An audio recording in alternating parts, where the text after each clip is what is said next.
حضرت قبلہ پیر محمد الیاس صاحب زید مجدہ بھی مجلس میں جلوگر ہوئے. الحمدللہ مشائخ اور علماء کا جمع غفیر.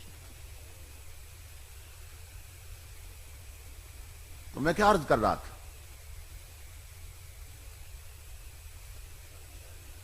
انا للہ و انا الیہ راجعون. ہم یہ پڑھتے ہیں کہ ہم بھی اسی کے ہیں، اور یہ جو لام ہے نا للہ میں، یہ ملکیت کا ہے.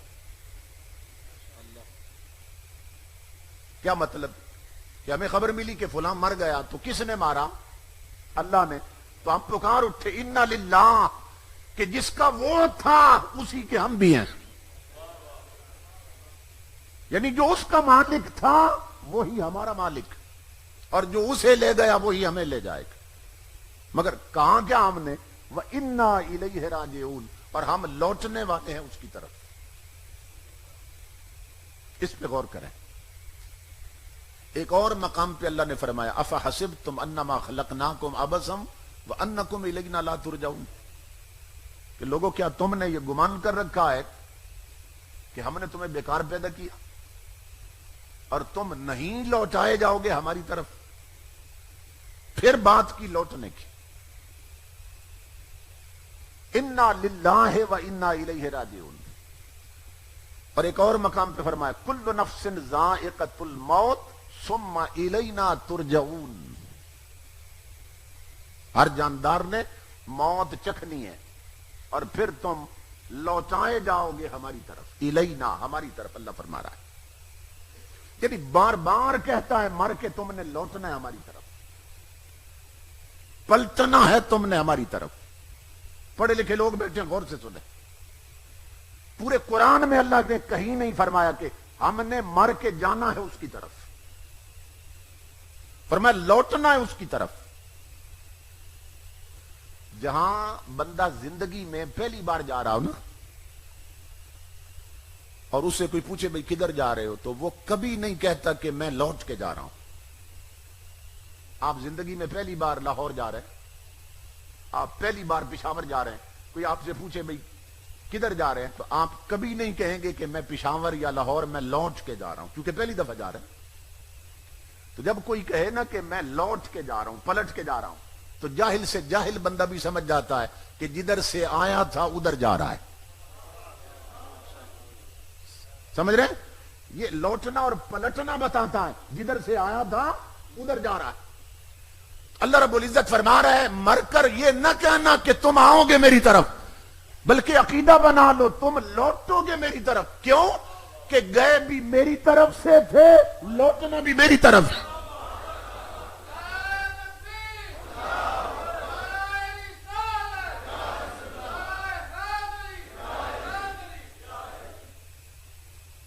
تو مر کے انسان ختم نہیں ہوتا. قرآن کہتا ہے مر کے لوٹتا ہے خدا کی طرف. اور جب لوٹایا جاتا اس کی طرف تو حضور فرماتے ہیں، حضور صلی اللہ علیہ وسلم کی حدیث پاک ہے، آقا فرماتے ہیں کہ تحفۃ المؤمن الموت، کہ اللہ رب العزت مومن کو موت گفٹ کے طور پہ دیتا ہے، تحفے کے طور پہ دیتا ہے. مومن کو موت تحفے میں ملتی ہے اللہ کی طرف سے. یہ حدیث کے لفظ ہیں، غور کرنا. امام الانبیاء فرما رہے ہیں مومن کو موت گفٹ میں ملتی ہے، تحفے میں ملتی ہے اللہ کی طرف سے. اب مجھے بتاؤ کہ تحفہ کیوں دیا جاتا ہے؟ تحفے کیوں دیے جاتے ہیں؟ حضور صلی اللہ علیہ وسلم کی حدیث پاک ہے. حضور صلی اللہ علیہ وسلم نے فرمایا تہادو تہابو. حضور نے فرمایا کہ اے میری امت ایک دوسرے کو تحفے دیا کرو. یہ حضور نے فرمایا تحفے دیا کرو. کیوں؟ کہ تحفے دینے سے محبت بڑھ جاتی ہے. تحفے کا اثر کیا بتایا حضور نے؟ کہ تحفہ دینے سے محبت بڑھ جاتی ہے. تحفہ دینے سے تعلق اور پکا ہو جاتا ہے. جب محبت بڑھتی ہے تو تعلق اور پکا ہوتا ہے نا. تو امام الانبیاء فرماتے ہیں تحفہ دینے سے محبت بڑھتی ہے. اور حضور فرما رہے ہیں مومن کو رب موت تحفے میں دیتا ہے. تو یہ تحفہ کا لفظ بتا رہا ہے حدیث کا کہ نادان اور مومن کو موت مٹانے نہیں آتی اور بلند کرنے آتی ہے.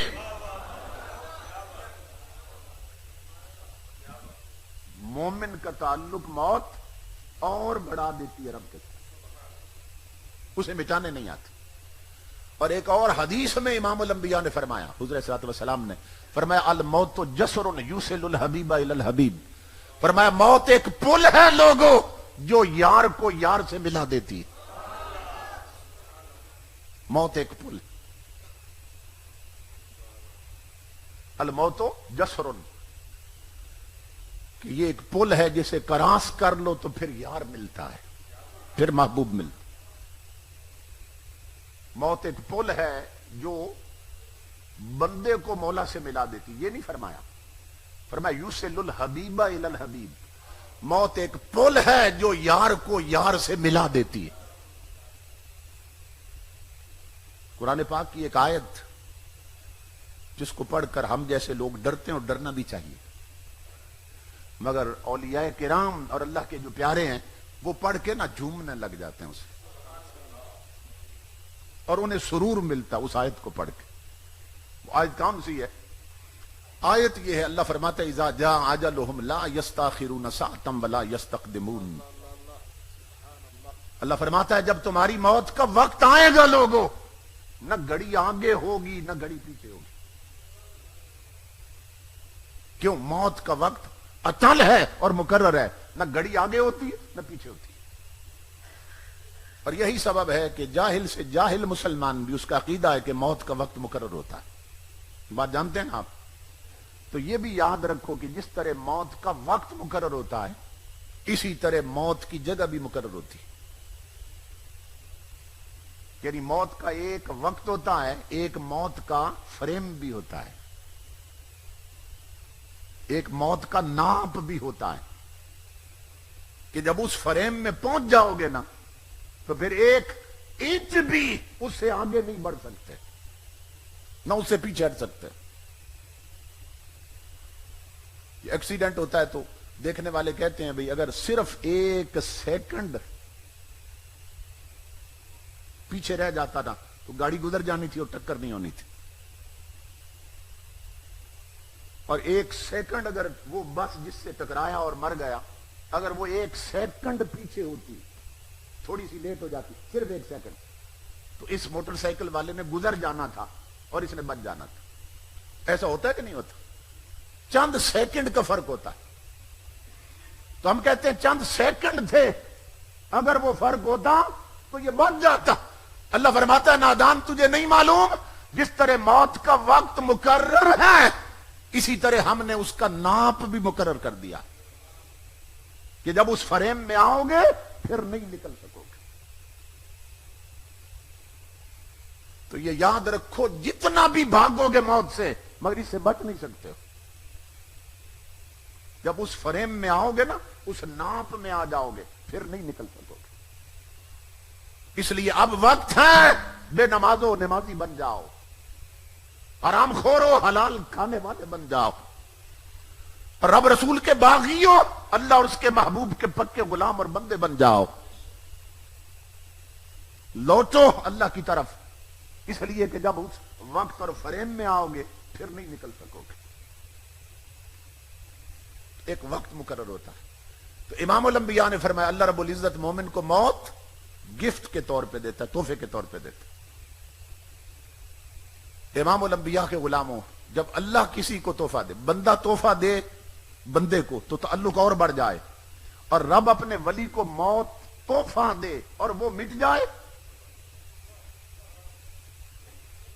نہیں، یہ بات کامن سینس کی کر رہا ہوں جو عقل میں آنے والی ہے، ہر بندے کی عقل میں وہ بندہ بندے کو تحفہ دے تعلق اور بڑھ جائے، اور رب ولی کو تحفہ دے اور وہ مٹ جائے تو پھر تو تحفہ نہ ہوا. پھر بہتر تھا کہ اس سے نہ دیتے تحفہ، کہ وہ مٹی ہو گئے. وہ نادان ہیں جو یہ سمجھتے ہیں کہ موت مٹا دیتی ہے. موت مٹانے نہیں آتی. کہ آپ کے قرب میں سیالکوٹ ہے، کلندر سیالکوٹی، جسے کلندر لاہوری کہتے ہیں، چونکہ دفن وہاں ہے نا، پیدا یہاں ہوئے دفن وہاں ہوئے. علامہ اقبال اقبال کیا کہتے ہیں موت کے بارے میں؟ ہر چیز کی گہرائی میں اترنے والا اقبال.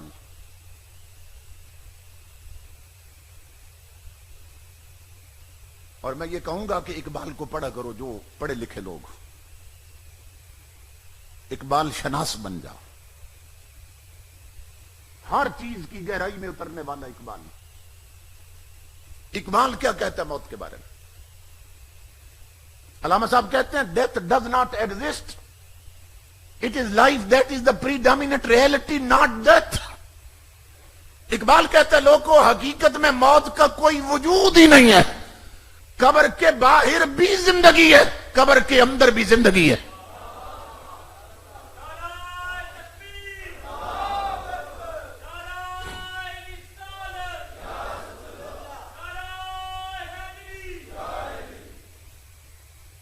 اقبال کے خطبات پڑھیے, کہتا ہے موت کا حقیقت میں کوئی وجود نہیں. ایک آمر کا نام ہے جو نافذ ہوتا ہے تو بندہ دنیا سے ٹرانسفر ہو جاتا ہے اگلی دنیا میں. Death does not exist, it is life that is the predominant reality, not death. Iqbal کہتا ہے قبر کے باہر بھی زندگی ہے اور قبر کے اندر بھی زندگی ہے. اور اقبال کہتا ہے موت کو سمجھے ہیں غافل, اختتام میں زندگی ہے یہ شام میں زندگی, صبح دوا میں زندگی. یعنی ہم یہ سمجھتے ہیں جب دیکھتے ہیں نا سورج غروب ہو گیا تو جو ہمارا مغرب ہے نا جہاں سورج ڈوبتا ہے وہی کسی کا مشرق بھی ہے. کیا مطلب؟ کہ جہاں ہماری نظر کے مطابق سورج ڈوبتا ہے اگلے ملکوں میں, ان کی نظر میں وہاں سے سورج چڑھ رہا ہوتا ہے.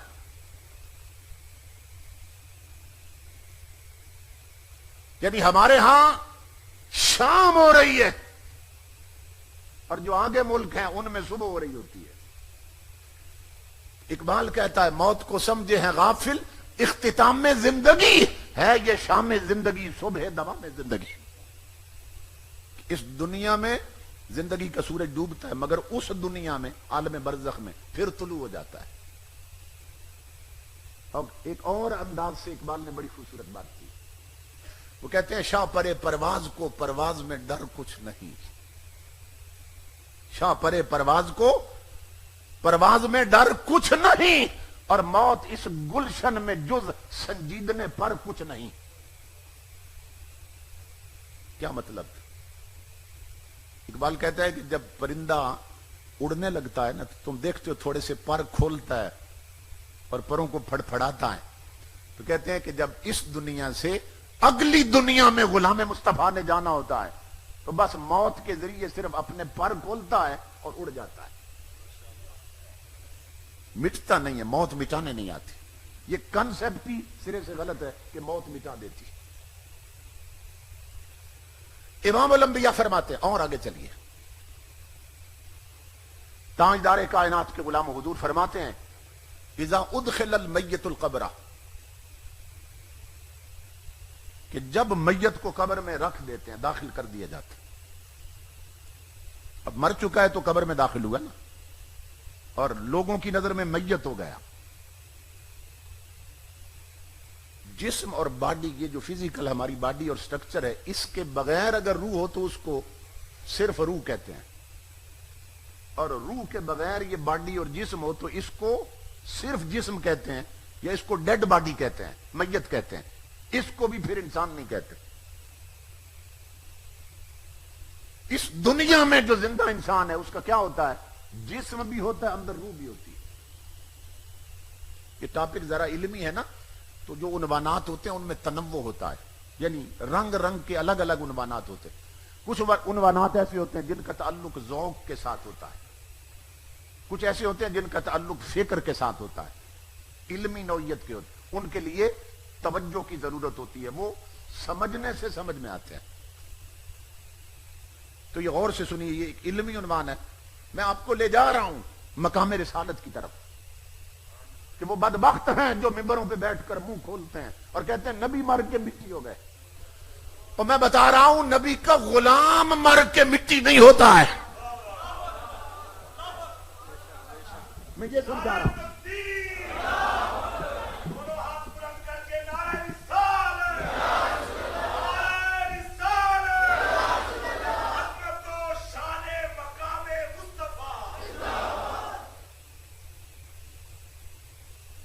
حضور کا غلام مٹی نہیں ہوتا نادان. تو کہتا ہے نبی مٹی ہو گئے. امام الانبیاء فرماتے ہیں اذا مات حامل القرآن، کہ جب قرآن پڑھنے والا فوت ہوتا ہے. یہ حدیث رسول سنی. اور لوگ اس کا جنازہ پڑھ چکتے ہیں اور پھر میت اٹھا کر قبر کی طرف لے جا رہے ہوتے ہیں. ابھی اس کی میت قبر میں نہیں پہنچتی کہ اللہ رب العزت قبر کی مٹی کو آواز دیتا ہے. کہ سنو غور سے، اللہ قبر کی مٹی کو آواز دیتا ہے لا تاکلی لحمہ، اے قبر کی مٹی خبردار جو تیرے اندر آ رہا ہے اس کا جسم نہیں کھانا ہے. خبردار اس کا جسم نہیں کھانا. بڑے بڑے چودھری ملک ماہر مر جاتے ہیں، نواب مر جاتے ہیں، بریگیڈیئر جنرل مر جاتے ہیں، وزیر اعظم مر جاتے ہیں، صدر مر جاتے ہیں، مگر قبر کی مٹی کو آواز نہیں دیتا اللہ. یہ کون مرا ہے کہ ابھی قبر میں نہیں اترا اور میرا خدا قبر کی مٹی کو آواز دے رہا ہے. اللہ فرماتا ہے اس کا جسم نہیں کھانا قبر کی مٹی. اب دیکھو نا، چاہیے یہ تھا کہ قبر کی مٹی اللہ کو جواب دیتی کہ مولا تیرا حکم آ گیا تو مجھے اب سمجھ آ گئی کہ میرے اندر جو آ رہا ہے کوئی تیرا پیارا ہے تو میں اس کا جسم نہیں کھاؤں. بات تو یہی بنتی تھی نا، میں تیرا حکم آ گیا مجھے سمجھ آ گئی کہ تیرا کوئی پیارا بندہ، اس کا جسم نہیں کھانا. مگر میں حدیث پڑھنے لگا ہوں، قبر کی مٹی یہ جواب نہیں دیتی. وہ جواب کیا دیتی ہے؟ وہ کہتی ہے کیف آکل لحمہ وکلامک فی جوفہ، مولا میں اس کا جسم کھا کیسے سکتی ہوں جس کے سینے میں تیرا قرآن رہتا ہے.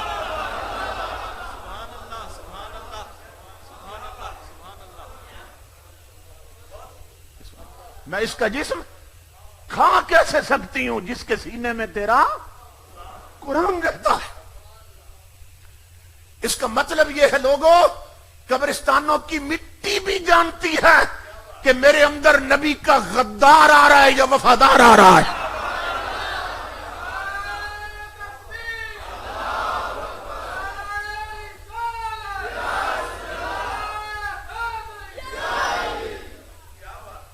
اس سے ثابت ہوا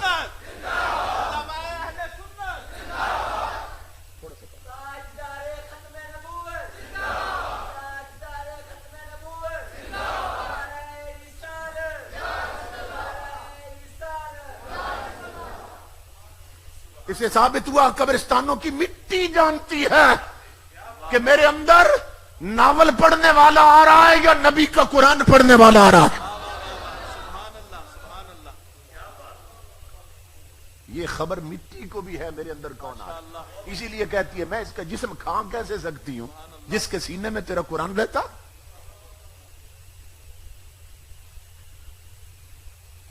اور نادان خود سوچ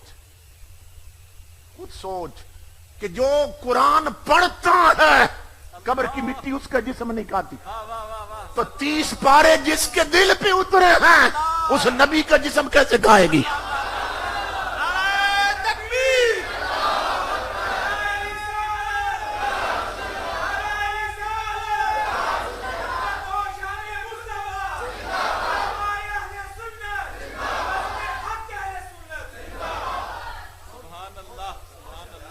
یعنی جو قرآن پڑھتا ہے مٹی اس کا جسم نہیں کھاتی، اور جس کے دل پہ اترا فَإِنَّهُ، قرآن کہتا ہے فَإِنَّهُ نَزَّلَهُ عَلَىٰ قَلْبِكَ بِإِذْنِ اللَّهِ، کہ محبوب قرآن ہم نے تیرے دل پہ اتارا ہے.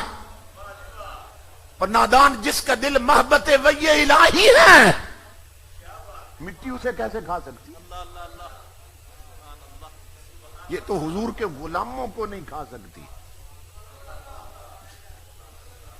قبر کی مٹی کہتی ہے میں اس کا جسم کیسے کھا سکتی ہوں کہ جس کے سینے میں تیرا قرآن رہتا. امام الانبیاء کے غلاموں، چونکہ میرا انداز یہ ہے کہ میں عقیدے کی بات بھی کرتا ہوں، عمل کی بات بھی ساتھ ساتھ چلاتا ہوں، تاکہ لوگ آئیں تو کچھ سیکھ کے بھی جائیں، نہ کہ ہم نے خود کیا کرنا ہے۔ تو یہ سمجھ لے، امام الانبیاء کی حدیث پاک ہے کہ جب کوئی شخص فوت ہوتا ہے اور اپنی زندگی میں وہ صرف سورہ ملک پڑھ کے سویا کرتا تھا۔ سورہ ملک یہ 2 رکوعات پہ مبنی ہے، 2 رکوعوں پہ مبنی ہے، 2 رکوع ہیں اس کے، اور ٹوٹل آیتیں کتنی ہیں؟ 30 آیتیں ہیں، اور 2 رکوع ہیں سورہ ملک، تبارک الذی بیدہ الملک الی آخر۔ اور منبر پہ حضور نے فرمایا تھا احب ان تکون ھذہ السورۃ فی قلب کل رجل وامرأۃ من امتی۔ منبر پہ حضور نے فرمایا تھا کہ اے میری امت، اگر جاننا چاہو تمہارے نبی کی حسرت کیا ہے، اور امتی تمہیں طلب ہو کہ کاش مجھے پتا چلتا میرے نبی کی کوئی حسرت، میں پوری کر دیتا، تو امام الانبیاء نے فرمایا تمہارے نبی کی حسرت یہ ہے میرے امتیوں کہ میرے ہر امتی کو سورہ ملک زبانی یاد ہو جائے، کہ سورہ ملک ہر مومن کے دل میں ہو، یعنی زبانی یاد ہو۔ یہ حضور نے فرمایا احب ان تکون ھذہ السورۃ فی قلب کل رجل وامرأۃ من امتی، ہر مرد اور عورت جو میری امت کے ہیں ان کے دل میں یہ سورت ہو، انہیں یاد ہو۔ حضور نے فرمایا یہ میری حسرت ہے اور میں اسے پسند کرتا ہوں۔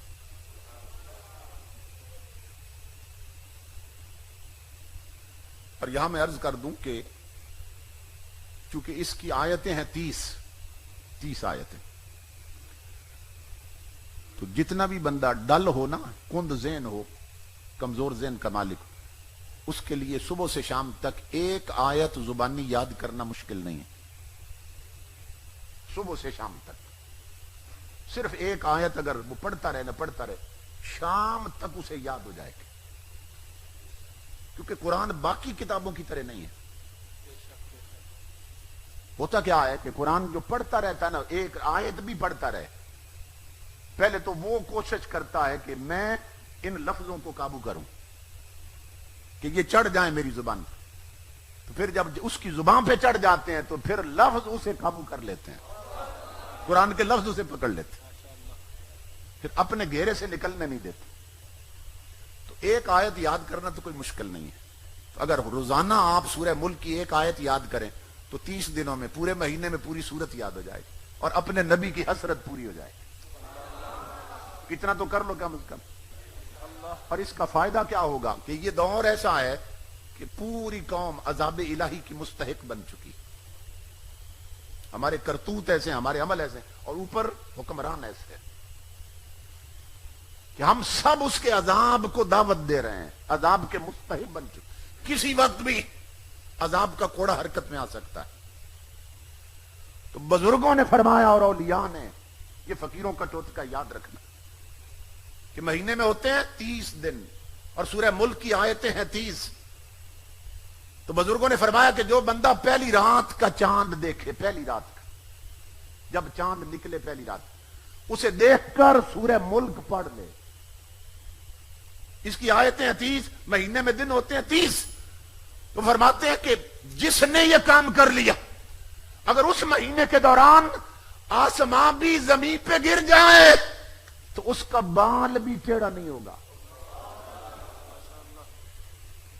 کیونکہ سورہ ملک کی ہر آیت اس کے ایک دن کی محافظ بن جاتی ہے، محافظ بن جاتی ہے، اس کا پورا مہینہ محفوظ ہو جاتا ہے۔ تو کم سے کم اتنا تو کر لو، گھر جا کے ماں بہنوں بیٹیوں کو بھی یہ بتاؤ کہ سورہ ملک روز پڑھا کرو، اسے زبان یاد کر لو، اور پھر چاند دیکھ کے جو اسے پڑھ لے اس کا پورا مہینہ حفاظت میں آ جائے۔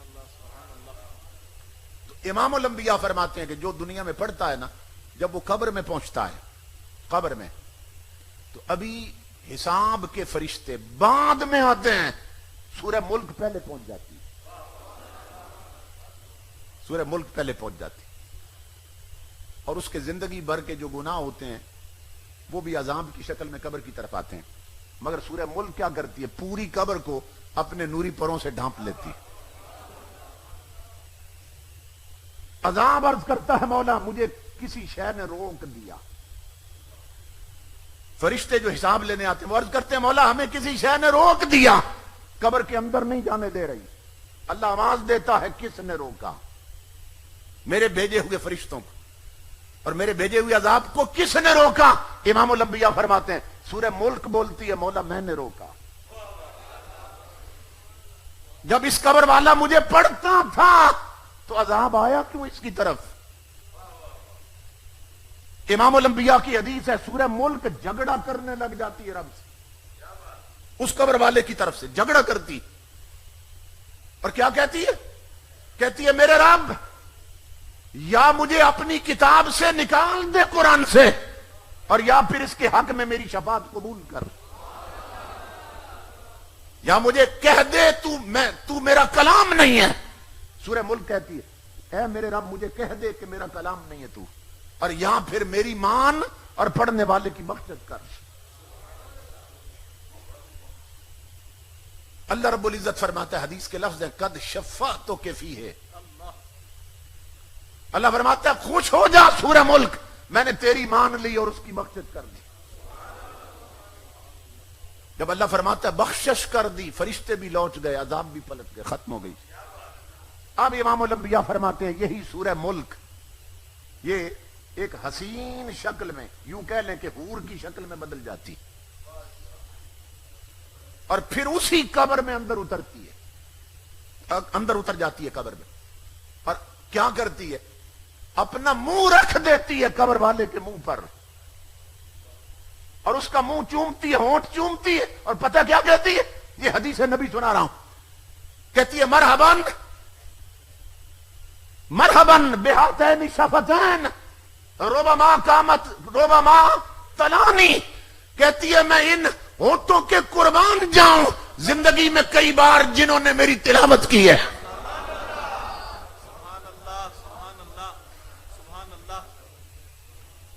یہ بدبخت ممبروں پہ بیٹھ کے کہہ رہے ہیں مر کے مٹی ہو گئے ہیں، انہیں نہیں معلوم قبر میں ان کے ساتھ کیا ہو رہا ہے، کتنی عظمتیں دی جا رہی۔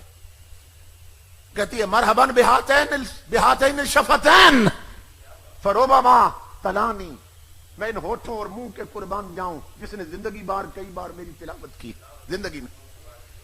اور پھر امام الانبیاء فرماتے ہیں منہ چوم کے پھر نیچے آتی ہے، دل چومتی ہے، سینہ چومتی ہے، اور کیا کہتی ہے مرحباً بہذا الصدر ربما وانی، کہتی ہے میں اس سینے کے قربان جاؤں جس نے پڑھ پڑھ کے مجھے یہاں یاد کر لیا۔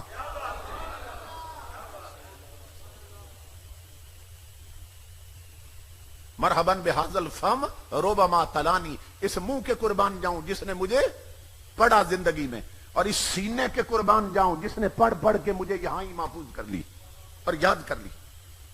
امام الانبیاء فرماتے ہیں پھر اور آگے بڑھتی ہے اور اس کے دونوں پاؤں چومتی ہے۔ یہ میں حدیث پڑھ رہا ہوں۔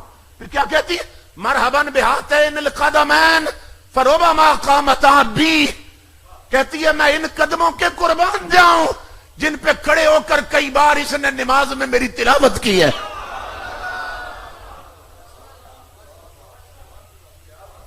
امام الانبیاء کے غلاموں ہم صرف سورہ ملک پڑھیں تو قبر میں یہ عزتیں ملیں، تو جس نبی کے سینے پر پورا قرآن اترا ہے، جس کے دل پہ پورا قرآن اترا ہے، اس کا مقام کیا ہوگا؟ یہ سوچنے کی بات۔ تو امام الانبیاء فرماتے ہیں اذا ادخل المیت القبر، کہ جب میت کو قبر میں رکھ دیتے ہیں، یہ کچھ حضور کے ایسے غلام ہوتے ہیں۔ دیکھو نا اس دنیا میں جب ہر ایک کا عمل ایک جیسا نہیں ہے تو پھر موت بھی ایک جیسی نہیں ہوتی، اور جب موت ایک جیسی نہیں ہوتی تو پھر قبر کی زندگی بھی برابر نہیں ہوتی سب کی۔ جیسے جیسے کسی کا عمل ہوتا ہے اسی طرح کی اس کی قبر کی زندگی ہوتی، مگر ہوتی ضرور ہے قبر۔ آگے سنیے میں عرض کرنے لگا۔ امام الانبیاء فرماتے ہیں جب اسے رکھ دیتے ہیں نا کچھ میرے امتی ایسے قبر میں، تو قبر میں رکھ کر جب اوپر مٹی ڈال کے لوگ پلٹتے ہیں تو فرشتے آ جاتے ہیں سوال کرنے۔ فرشتے آتے ہیں، یہ آپ نے سن رکھا علماء سے، حضور فرماتے ہیں کہ کیا کرتے ہیں جو آتے ہیں نا قبر میں تو فیجلسو، وہ قبر والا اٹھ بیٹھتا ہے قبر میں، میرا غلام فیجلسو۔ اب دیکھو یہ تقریروں میں کیا بیان کرتے ہیں کہتے ہیں جن نبیوں ولیوں کو تم پکارتے ہو وہ تو قبر میں کروٹ بھی نہیں بدل سکتے. یہ بدبخت یہ کہتے ہیں، اور امام الانبیاء حدیث میں فرما رہے ہیں کہ تو کروٹ کی بات کرتا ہے، فَيَجْلِسُ، وہ قبر میں اٹھ بیٹھا ہے، وہ اٹھ کے بیٹھ گیا ہے قبر میں میرا غلام، اور یمسح عینیہ، اور آنکھیں ملتا ہے، آنکھیں ملتا ہے. کیوں؟ مر کے نہیں اٹھا، سو کے اٹھا ہے. آنکھیں ملتا ہے کیوں؟ اور مٹ کے نہیں اٹھا نادان، یہ تو سو کے اٹھا. اسے رب نے موت تحفے میں دی تھی، یہ سو کے اٹھا ہے. حضور فرماتے ہیں فیجلس، اٹھ بیٹھتا، یمسح عینیہ، آنکھیں ملتا ہے. جب آنکھیں مل کے دیکھتا ہے فرشتے قریب آ جاتے ہیں اتنے میں، اور آ کے کہتے ہیں مر ربک. امام الانبیاء فرماتے ہیں مسلت لہ الشمس عند غروبہا. تو ہوتا کیا ہے کہ جو ہی وہ قبر میں رکھا جاتا ہے تو اللہ رب العزت سورج کو وقت عصر پہ لے آتا ہے قبر میں. مسلت لہ الشمس عند غروبہا، کہ سورج اسے وقت عصر پہ نظر آتا ہے کہ سورج ڈوبنے والا ہے. اور یہ یاد رکھو، اس حدیث کی شرح میں علماء نے لکھا، محدثین نے اور شراح حدیث نے، کہ میت کو اگر آپ دنیا میں آدھی رات کو بھی قبر میں دفن کریں نا، تو جب قبر میں جاتا ہے تو اسے لگتا ہے کہ سورج ڈوبنے والا ہے، ابھی عصر کا وقت. مسلت لہ الشمس، یہ تمثل ہوا اس کی خاطر سورج کا، اور سورج نظر آتا ہے کہ ڈوب رہا ہے. وہ آنکھیں مل کے دیکھتا ہے، ادھر فرشتے کھڑے ہیں، ادھر دیکھتا ہے سورج ڈوب رہا ہے. فرشتے پوچھتے ہیں مر ربک، تیرا رب کون ہے؟ میں حدیث پڑھنے لگا ہوں. امام الانبیاء فرماتے ہیں وہ میرا غلام فرشتوں کو دھکا دے کے پیچھے کرتا اور کہتا دعونی اصلی، پیچھے ہٹ جاؤ، تمہارے سوالوں کا جواب بعد میں دیتا ہوں، میں پہلے عصر کی نماز پڑھ لوں.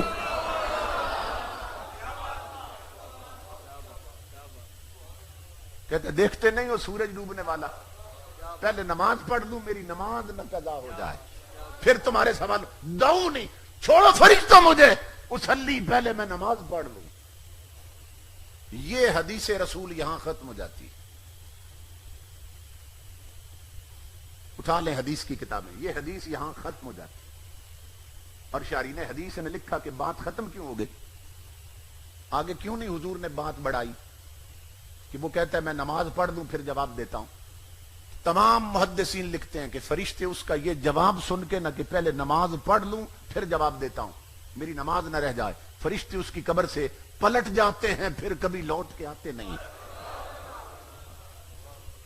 کیونکہ فرشتوں نے جب سوال کیا، اس نے یہ کہہ کر کہ پہلے نماز پڑھ لوں، ان کے ہر سوال کا جواب دے دیا. جب وہ کہتا نا پہلے نماز پڑھ لوں تو فرشتوں کو پتہ چل جاتا ہے کہ جسے قبر میں آ کر بھی سجدوں کی فکر ہے، اس کی دنیا کی زندگی کس ڈھنگ میں بیتی ہوگی. یہ فرشتوں سے کون کہہ سکے گا؟ وہ نہیں کہہ سکے گا جس نے کرکٹ میچ کے لیے جمعے چھوڑے ہوں گے کہ پہلے نماز پڑھ لوں پھر جواب دیتا. یہ فرشتوں سے وہ نہیں کہہ سکیں گے بد نصیب لوگ جو اڈوں اور ہوٹلوں پہ تاش کھیلتے ہوئے رب کی نمازیں چھوڑ چکے ہوں گے. وہ بد نصیب عورتیں نہیں گھروں کی کہہ سکیں گی، ماں بہنیں بیٹیاں جو ٹی وی پر ڈرامے کی قسطیں نہیں چھوڑتی، رب کے سجدے چھوڑ دیتی ہیں، وہ قبر میں یہ نہیں کہہ سکے گی پہلے نماز پڑھ. انہیں دنیا میں یاد نہیں تھی تو قبر میں کیسے یاد آئے گی نماز؟ تو امام الانبیاء فرماتے ہیں وہ کہتا ہے پیچھے ہٹ جاؤ فرشتوں، پہلے نماز پڑھ لوں. تو فرشتوں کو پتہ چل جاتا ہے کہ قبر میں بھی نماز کی فکر لگی، تو اس کی دنیا کی زندگی کس رنگ میں بیتی ہوگی. کچھ ایسے لوگ بھی ہیں جو فرشتوں کو یہ جواب دیتے کہ پہلے نماز پڑھ لیں پھر جواب دیتے. کچھ ایسے لوگ، اور حضرت با یزید بستامی جیسے چلے جائیں، حضرت با یزید جیسے چلے جائیں تو وہ کیا کرتے ہیں؟ یہ اللہ کے وہ ولی ہیں حضرت با یزید، امام الانبیاء کے غلاموں، کہ جو فرماتے ہیں لو رأتنی جہنم لخمدت. آپ فرماتے ہیں اللہ کی عزت کی قسم لوگو، اگر جہنم با یزید کا چہرہ دیکھ لے تو بجھ جائے گی.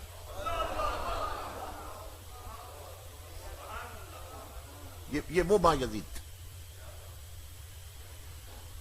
آپ فرماتے ہیں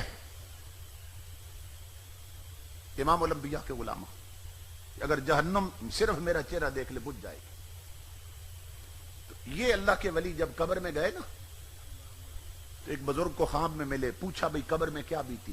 پر میں بتاتا ہوں کیا بیتی. آئے تھے فرشتے سوال کرنے, مجھے کہنے لگے مر ربک, تیرا رب کون ہے؟ تو میں نے کہا من انتما, پہلے یہ بتاؤ تم کون ہو. کیا بات ہے, کیا بات ہے. فرشتوں کو بار مانے لگے, کیا بات. پہلے یہ بتاؤ تم کون ہو. وہ کہنے لگے جی ہماری ڈیوٹی ہے, جو بھی قبر میں آئے اس کا امتحان لیتے ہیں. تو آپ نے فرمایا کہ تمہیں نہیں معلوم جب کسی کے پاس جائیں تو میرے نبی کی سنت کیا ہے؟ تمہیں نہیں معلوم کہ جب جائیں کسی کے پاس تو سب سے پہلے سلام کہتے ہیں, یہ نبی کی سنت, پھر بات شروع کرتے ہیں.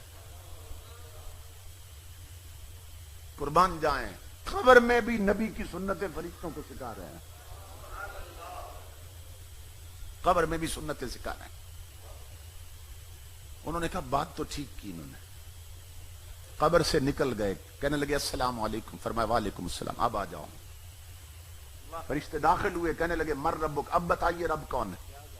حضرت با یزید نے فرمایا مجھے ایک بات کا جواب دو کہ یہ جو تم نے مجھے سلام کہا مومن سمجھ کے کہا یا کافر سمجھ کے؟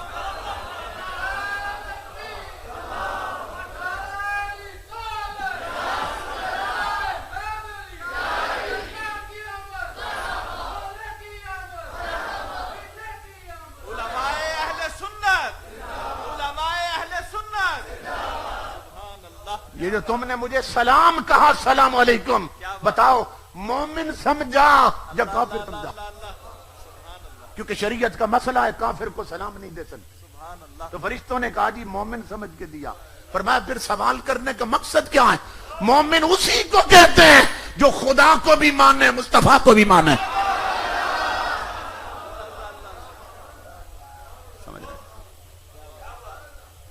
امام الانبیاء کے غلاموں حضرت با یزید پھر کہنے لگے مجھے بتاؤ فرشتوں, اگر میں کہہ دوں, تم نے پوچھا تیرا رب کون ہے, اگر میں کہہ دوں ربی اللہ, میرا رب اللہ ہے, اور تم لوٹ کے جاؤ اللہ کے پاس جدھر سے آئے تھے, اور اللہ کہہ دے با یزید میرا بندہ نہیں ہے, تو بتاؤ میری مانو گے یا اس کی مانو گے؟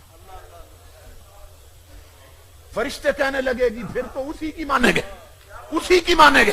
حضرت با یزید فرمانے لگے تو پھر اتنا لمبا سفر کرنے کی ضرورت کیا تھی؟ اسی سے پوچھ لینا تھا با یزید تیرا ہے کہ نہیں ہے.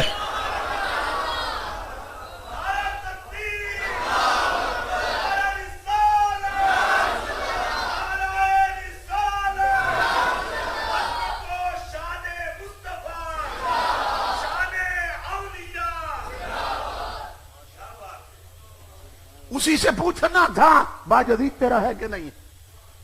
ایک فرشتہ دوسرے سے کہنے لگا یار یہ ہے کون؟ اور جو ہم سوال کرتے ہیں یہ پلٹ کے ہم پہ کر دیتا, یہ ہے کون؟ میرے رب کی آواز آنے لگی فرشتوں اس سے نہ پوچھ یہ کون ہے, مجھ سے پوچھ یہ کون آیا ہے. اللہ فرماتا ہے اس سے نہ پوچھ کون ہے, مجھ سے پوچھ کون آیا. مولا کون ہے؟ فرشتوں نے عرض کی, اللہ نے فرمایا ھذا ابو یزید عاشا فی محبتی ومات فی محبتی ووضع فی قبرہ کذالک ویبعث کذالک. اللہ نے فرمایا فرشتوں یہ میرا عاشق با یزید ہے, اسے میرے عشق کی مستی چڑھی ہوئی ہے, اسے میرے عشق کا نشہ چڑھ گیا ہے.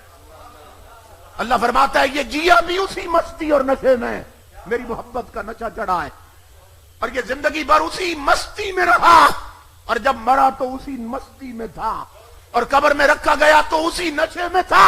اور آ جاؤ لوٹ آؤ فرشتوں, مجھے اپنی عزت کی قسم یہ قیامت کے دن بھی اٹھے گا تو میری محبت کی مستی میں اٹھے گا.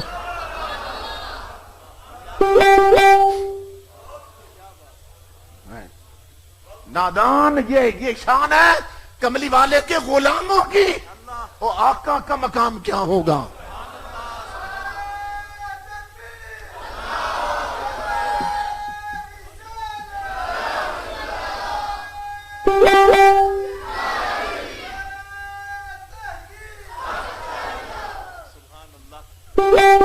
اسی لیے یہ بریلی کے تاجدار عرض کرتے ہیں چمک تو اسے پاتے ہیں سب پانے والے، میرا دل بھی چمکا دے چمکانے والے، اور تو زندہ ہے واللہ، تو زندہ ہے واللہ میرے چشم عالم سے چھپ جانے والے۔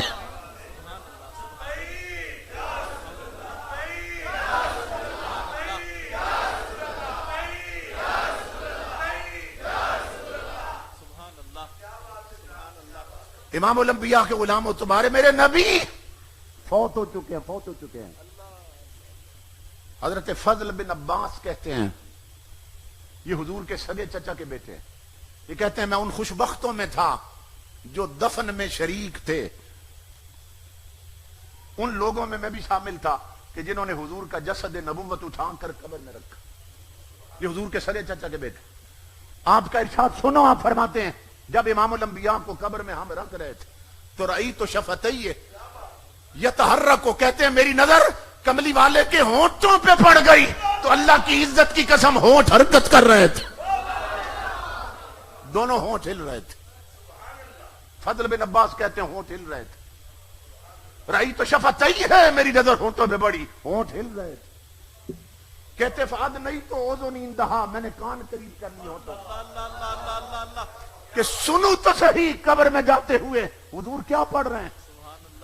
کہتے فعد نہیں تو اذن اندہا فسمعت وہو یقول، میں نے کان قریب کیے تو میرے کانوں نے سنا، وہ کہہ رہے تھے اللہم اغفر لامتی، مولا میری امت کی بخشش کر دے۔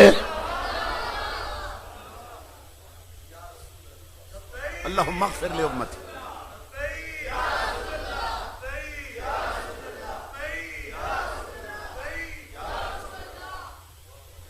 رأیت شفتیہ یتحرک، ہونٹ حرکت کر رہے تھے، فسمعت وہو یقول اللہم اغفر لامتی، میں نے سنا تو قبر میں جاتے ہوئے بھی رسول کہہ رہے تھے مولا میری امت کی بخشش کر دے، میری امت کے گناہ معاف کر دے۔ آپ فرماتے ہیں فاخبرتہم بہذا فتعجبوا بشفقتہ علی امتہ، جو صحابہ باہر کھڑے تھے قبر کے، جب یہ خبر میں نے انہیں دی، قبر میں جاتے ہوئے بھی حضور ہماری بخشش رب سے مانگ رہے ہیں، امت کی بخشش مانگ رہے، تو کہا قرآن مچ گیا کہ کملی والے اتنے رحیم اور شفیق ہیں کہ قبر میں جاتے ہوئے بھی غلاموں کو یاد کر رہے ہیں۔ کیسے بدبخت لوگ ہیں، حضور تک پہنچ جاتے ہیں کہ نبی مر کے مٹی ہو گئے معاذ اللہ، ولی مر کے، یہ آپ تصور کریں۔ بس ایک آیت رکھ رکھی ہے انک میت و انہم میتون، اب یہ آپ کو ترجمہ بھی پڑھائیں گے اور ممبروں پہ یہ بیان کریں گے، دیکھو نا اللہ کہتا ہے محبوب تو بھی مرنے والا ہے اور یہ مرنے والا ہے۔ اچھا مجھے ایک بات کا جواب دیں کہ یہ انہوں نے موت سمجھا کہ موت مٹا دیتی ہے، مجھے بتائیے کہ ان لفظوں کا ترجمہ کیا بنتا ہے؟ انک میتن، یہ علماء بیٹھے ہیں، کسی عالم سے کہو کہ اس کا لفظی ترجمہ مجھے لکھ دے کہ انک میتن کا ترجمہ کیا بنتا ہے؟ وَإِنَّهُمْ مَيِّتُونَ، اس کا ترجمہ کیا بنتا ہے؟ انک میتن، بے شک تو مردہ ہے، وَإِنَّهُمْ مَيِّتُونَ، اور یہ بھی سب مردہ ہیں۔ انک میتن، میت کس کو کہتے ہیں؟ زندہ کو کہتے ہیں مرے ہوئے کو؟ میت اسی کو کہتے ہیں نا جو مر جائے۔ تو انک میتن، بے شک تو مردہ ہے، اور بے شک یہ سب مرے ہوئے ہیں، باقی جتنوں کی بات ہو رہی ہے۔ اب مجھے بتائیے کہ جب حضور یہ آیت اتری تھی، قرآن حضور کے بعد تو نہیں اترا نا، یہ قرآن کی آیت ہے جو یہ پڑھتے ہیں، یہ اتری کس پر تھی؟ حضور پر۔ تو جب حضور پر آیت اتری تھی اور اللہ فرما رہا ہے تو مردہ ہے، انک میتن، تو میت ہے، تو مردہ ہے، تو بتاؤ امام الانبیاء کے غلاموں اس وقت حضور مردہ تھے یا زندہ تھے؟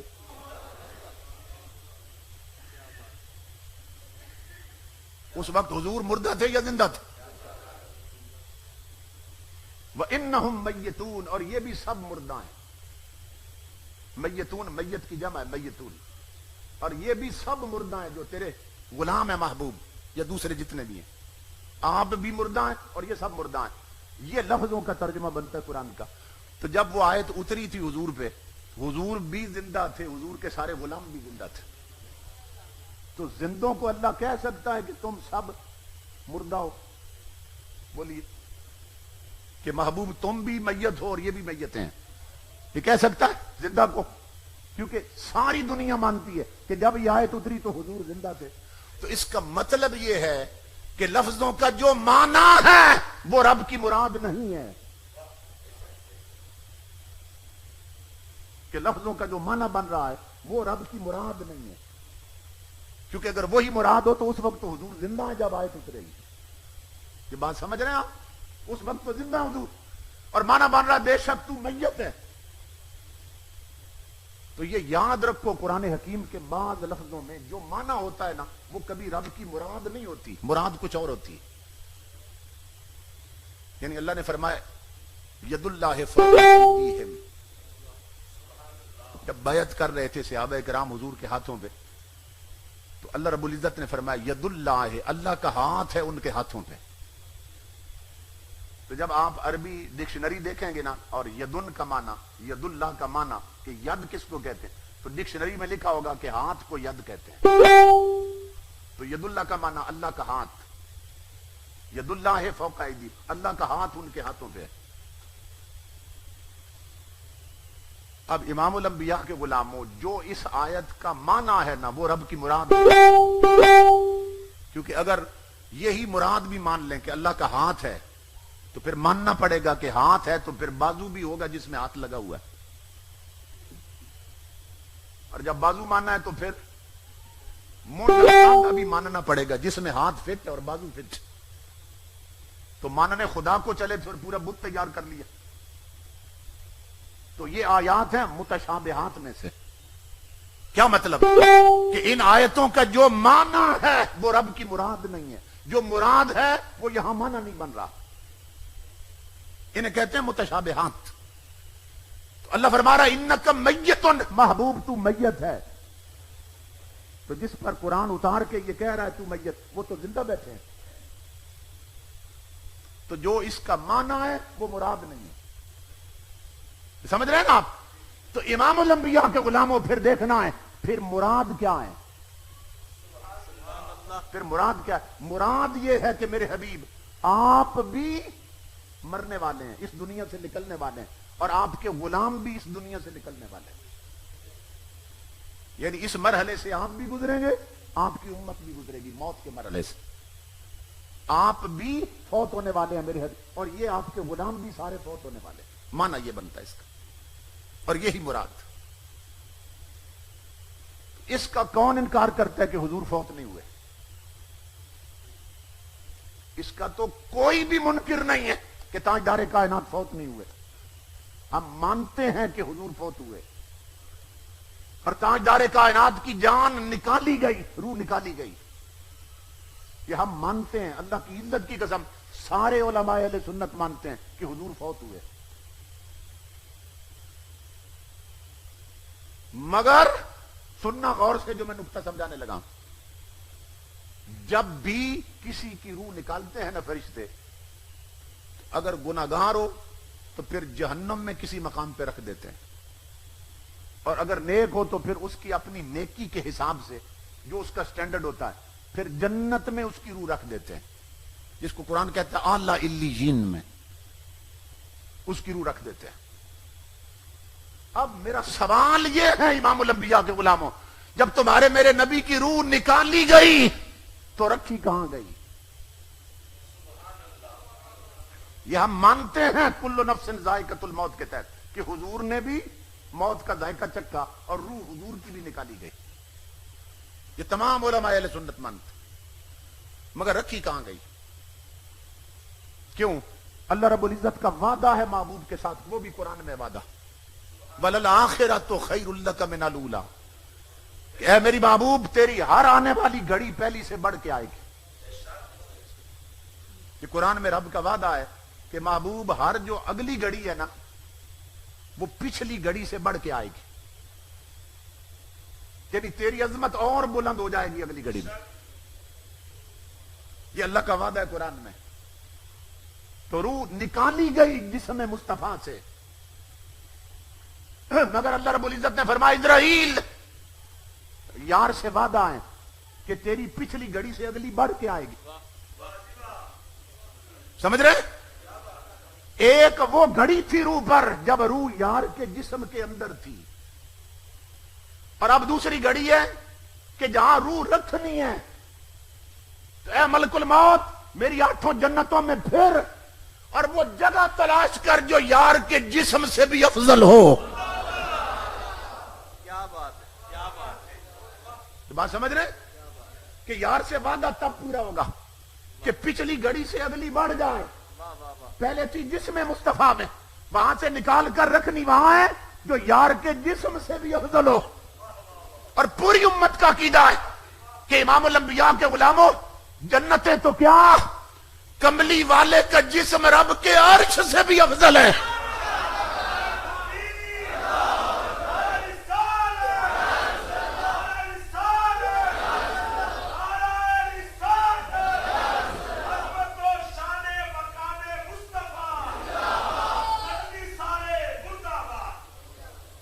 ملک الموت نے عرض کی مولا جس کی روح نکالتا ہوں تیرے بندے کی، جنت میں اس کے سٹینڈرڈ کے مطابق رکھتا ہوں اونچے مقام.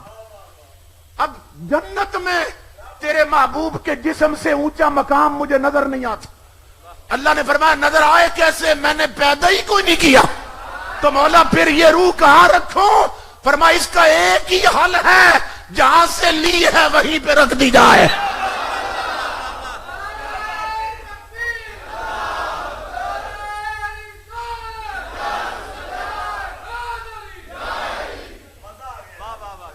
سمجھ رہے؟ فرمایا اس کا ایک ہی حل ہے تاکہ یار سے وعدہ پورا ہو کہ جہاں سے لی ہے وہیں پہ رکھ دی جائے. اسی مقام پر اللہ حضرت نے فرمایا تھا انبیاء کو بھی اجل آنی ہے مگر اتنی کہ فقط آنی ہے. یہ پہلی آنی جو ہے نا اس کا مطلب ہے آئے گی انہیں بھی موت آتی، اور دوسری آنی اس سے مراد ہے صرف ایک آن کے لیے، ایک آن کے لیے، صرف ایک لمحے کے لیے اس مرحلے سے گزارے گا. انبیاء کو بھی اجل آنی ہے مگر اتنی کہ فقط آنی ہے. اور پھر اسی آن کے بعد ان کی حیات مثل سابق وہی جسمانی ہے. مثل سابق وہی جسمانی ہے، یعنی اسی حصی اور جسمانی حیات کے ساتھ تاجدار کائنات اور روزے میں جل بگر ہے، اپنی قبر انور میں حضور موجود. سمجھ رہے؟ اور امام الانبیاء کے غلاموں یہ بات ہے آنکھ والوں کی، اندھوں کو کیا نظر آئے. یعنی آنکھ والوں سے پوچھو. ہمارے امام اعظم جن کے ہم مقلد ہیں مدینہ پاک میں شاگردوں کے ساتھ گئے. امام اعظم رحمت اللہ تعالی علیہ 4 دن گزرے، علماء ساتھ تھے، شاگرد ساتھ تھے. امام اعظم نے فرمایا میرے شاگردوں آؤ اب واپس چلتے ہیں، وطن کو واپس چلتے ہیں. شاگردوں نے عرض کی اور علماء نے حضرت حضور کا شہر ہے، بڑا لطف آ رہا ہے، کچھ دن اور رک جائیں. لیکن لوگ حیران ہیں، بھئی اتنا بڑا امام اور ہمارا استاد ہو کر کہہ رہا ہے مدینے سے چلتے ہیں، یہ بات تو ہمیں کہنی چاہیے تھی. 8 دن گزرے، پھر امام اعظم نے فرمایا میرے ساتھیوں آؤ اب وطن واپس چلتے ہیں.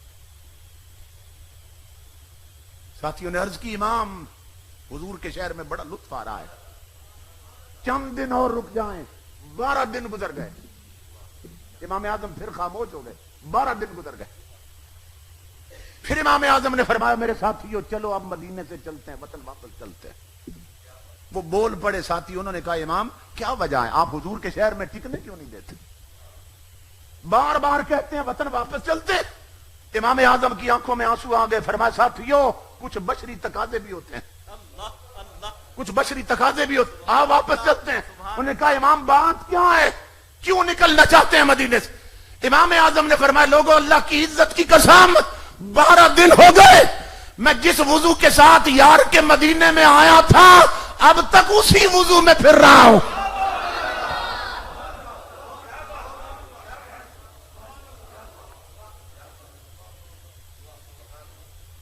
یعنی مجھے 12 دن ہو گئے. یہ حنفیوں کے امام امام اعظم کیا بات ہے 12 دن ہو گئے ایک ہی وضو میں مدینے میں پھر رہا ہوں، اللہ اللہ یار کے شہر میں ایک سیکنڈ کے لیے بھی 12 دنوں میں بے وضو نہیں ہوئے۔ اللہ اللہ اللہ فرمایا اب کچھ بشری تقاضے بھی اب چلتے ہیں۔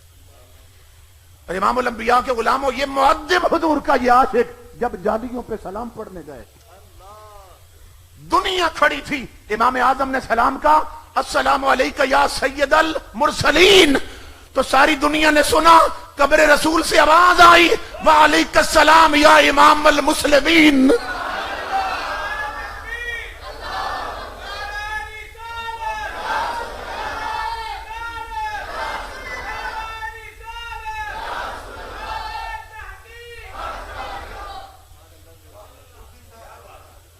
قبر سے آواز آئی وعلیکہ السلام یا امام المسلمین۔ امام اعظم نے عرض کی نبیوں کے سرتاج آپ کو سلام ہو، تو آقا نے فرمایا میری امت کے امام تجھے بھی میرا سلام ہو۔ اس لیے اعلیٰ حضرت عرض کرتے ہیں تو زندہ ہے واللہ، تو زندہ ہے واللہ، اللہ اللہ اللہ میری چشم عالم سے چھپ جانے والے۔ خود امام احمد رضا محدث بریلوی گئے اور جالیوں پہ روتے رہے، مدینے کے تاجدار۔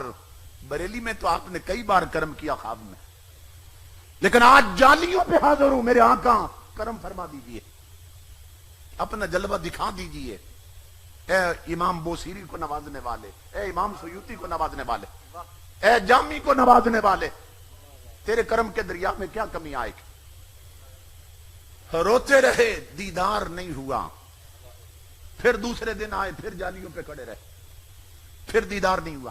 تیسرے دن آئے، پھر جالیوں پہ، پھر دیدار نہیں ہوا۔ روئے امام احمد رضا اور وہاں عرض کرنے لگ گئے وہ سوئے لالا زار پھرتے ہیں۔ یہ اس کیفیت میں نعت نکلی، وہ سوئے لالا زار پھرتے ہیں، تیرے دن ہے بہار پھرتے ہیں۔ پھول کیا دیکھوں میری آنکھوں میں، دشت طیبہ کے خار پھرتے ہیں۔ پڑھتے گئے، نعت پڑھتے گئے۔ امام الانبیاء کے غلاموں، جب اس شعر پہ پہنچے، کوئی کیا پوچھے تیری بات رضا، تجھ سے کتے ہزار پھرتے ہیں۔ تو امام الانبیاء کے غلاموں، ایک نرم سا ہاتھ کاندھے پہ آ گیا، نرم سا ہاتھ کاندھے پہ آیا، پلٹ کے دیکھا تو امام الانبیاء جلوگر ہو چکے تھے۔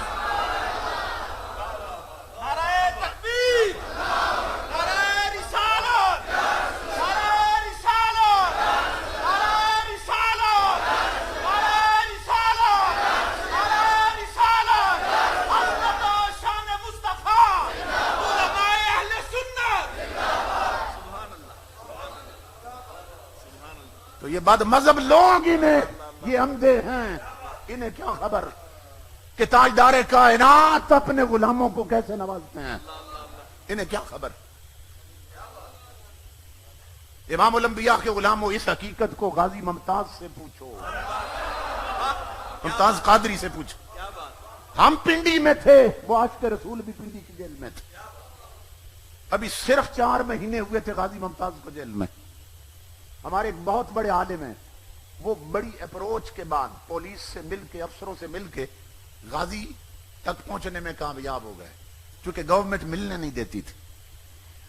تو وہ کہتے ہیں غازی صاحب میں صرف اس لیے آیا ہوں کہ مجھے بتائیے کہ جس رسول نے پتھر مارنے والوں کو دعائیں دی ہیں، تو نے تو اپنے نبی پہ جان ماری ہے، بتا غازی ممتاز جیل کی کوٹھڑی میں تیرا وقت کیسا گزر رہا ہے؟ کوئی مدینے سے خیرات آئی؟ ان سلاخوں کے پیچھے تیرا وقت کیسا بیت رہا ہے؟ وہ عالم کہتے ہیں اللہ کی عزت کی قسم، غازی کی چیخ نکل گئی، کہنے لگا مولانا کچھ نہ پوچھئے، جب سے جیل میں آیا ہوں مجھے 12 بار دیدار مصطفیٰ نصیب ہو چکا ہے۔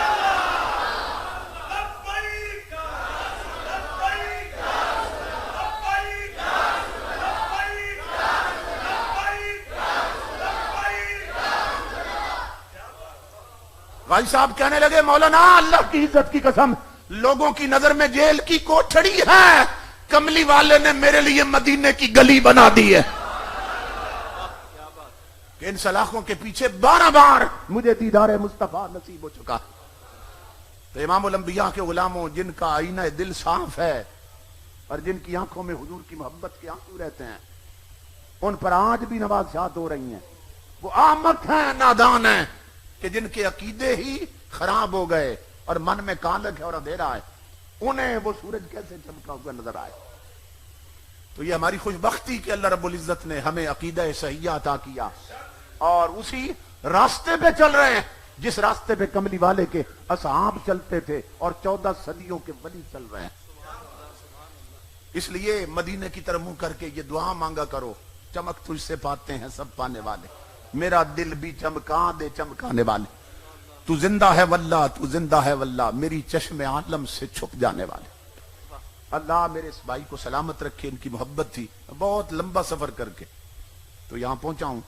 بہت خوشی ہوئی کہ اتنی کثیر تعداد میں علماء اور مشائخ جلوہ گر ہیں اور آپ حضرات بھی تشریف فرمائیں. بہت خوشی ہوئی. اللہ رب العزت اس مرکز کو آباد رکھے, انہیں مزید تفقہ فی الدین اور شرع صدر عطا فرمائے اور پوری زندگی حضور کے دین کی نوکری اور چاکری کی توفیق عطا کرے. وما علینا الا البلاغ.